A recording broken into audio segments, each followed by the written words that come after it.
Guys તમે જોઈ શકો છો 10 મિનિટ પછી ઠરવા દીધા પછી તમે જોઈ શકો છો મારી સુખડી એકદમ રેડી થઈ ગઈ છે, એકદમ સોફ્ટ.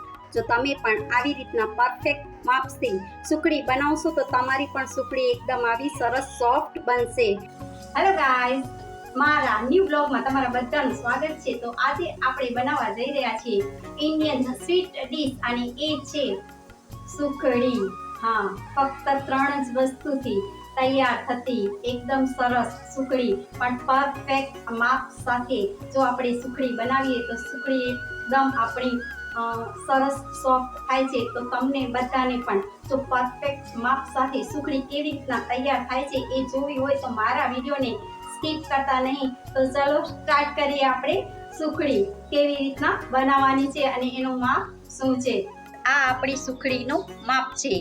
જે તમે જે વાટકી એક વસ્તુ માટે લ્યો છો એ જ વાટકીનું માપ ગોળ અને ઘી માટે લેવાનું છે. તમે જે વાટકીથી લોટ લેવાના છો એવી જ એક સરખી 4 વાટકી લઈ લો. તો આપણે 2 વાટકી ઘઉંનો એકદમ ઝીણો લોટ લેવાનો છે.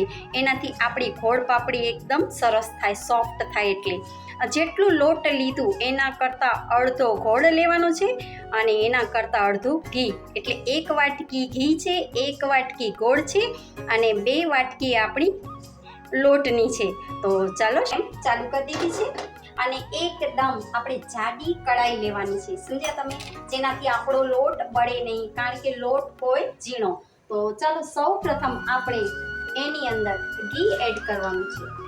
તો ઘી એકદમ આજે 1 વાટકી ઘી હતું એ અમે એની અંદર એડ કરી દીધું. ઓકે, ઘી થોડું ગરમ થાય એટલે આપણે એની અંદર આ 2 વાટકી લોટની છે એ એડ કરી દેવાની છે. તો હવે આપણે એને સતત હલાવતા રહેવાનું છે.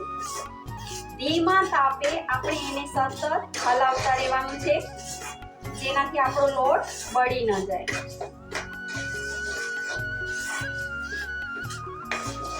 એકદમ ધીમા તાપે આપણે એને હલાવતા રહેવાનું છે. અને જેટલી તમારી ગેસની ફ્લેમ સ્લો હશે એટલો જ તમારો લોટ સારો શેકાશે. તો ફ્રેન્ડ્સ, તમે જોઈ શકો છો કે લોટનો કલર થોડો ચેન્જ થઈ ગયો છે. આપણને 5 મિનિટ થઈ ગઈ છે.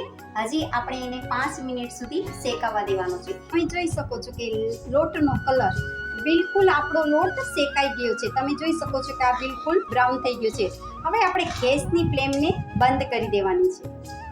ગેસની ફ્લેમને બંધ કરી દીધી છે અને એ જ ગરમ ગોળમાં ગરમ જે લોટ છે શેકાઈ ગયો છે એની અંદર આપણે ઝીણો સમારેલો જે ગોળ હોય એને એડ કરી દેવાનું છે.